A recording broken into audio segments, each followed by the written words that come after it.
আসসালামু আলাইকুম, সবাই কেমন আছেন? আলহামদুলিল্লাহ আমরা ভালো আছি। আজকে আছে গরম গরম ভাত আর আলু ভর্তা। এখানে আমি আমার হাজবেন্ডের জন্য উঠায় রাখছি আর আমার জন্য অল্প অল্প রেখে দিয়েছি। এখানে আলু ভর্তা আছে। সত্যি কথা, আমার মানে ভর্তা থাকলে আর কিছু লাগে না। এতগুলো ভাত খাইছি পেট ভরে। আর এখানে হলো কাঁঠাল বিচি ভর্তা। সত্যি কথা, অনেক দিন পরে এই কাঁঠাল বিচি ভর্তা খাওয়া হইলো। আপনারা কি কি ভর্তা খেতে পছন্দ করেন অবশ্যই কমেন্ট বক্সে জানাবেন।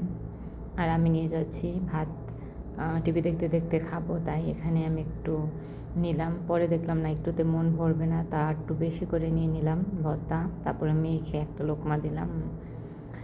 তো একটু সরিষা কম হয়ে গেছে। আমি আলু ভর্তার মধ্যে একটু সরিষা তেলটা দিতে পছন্দ করি, একটু কম হয়ে গেছে।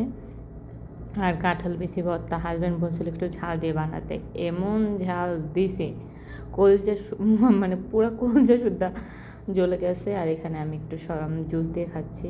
আপনারা কারা কারা আমার মতো এরকম খান জুস দিয়ে ভাত? সো একটা ভিডিও দেখছিলাম লায়লা মামুন, ওদের নিয়ে কি বলবো, ওদের নিয়ে পুরা জাতি অতিষ্ঠ। কিন্তু ওর মার জন্য খুবই খারাপ লাগলো। আর সত্যি কথা, যে সংসারে ওই আছে, যে সংসারে মানে একটা কামাই রুজি করে, ওর বাসা তো সবাই একটু সমস্যা মানে। তো ভাবলাম যে লায়লা যে এত মহব্বত করেও যে ওই এমন করতেছে, সত্যি কথা ওকে পাইলে সত্যি কথা একটা জুতার বাড়ি দিতে পারলে শান্তি লাগতো, ফালতু মেয়ে।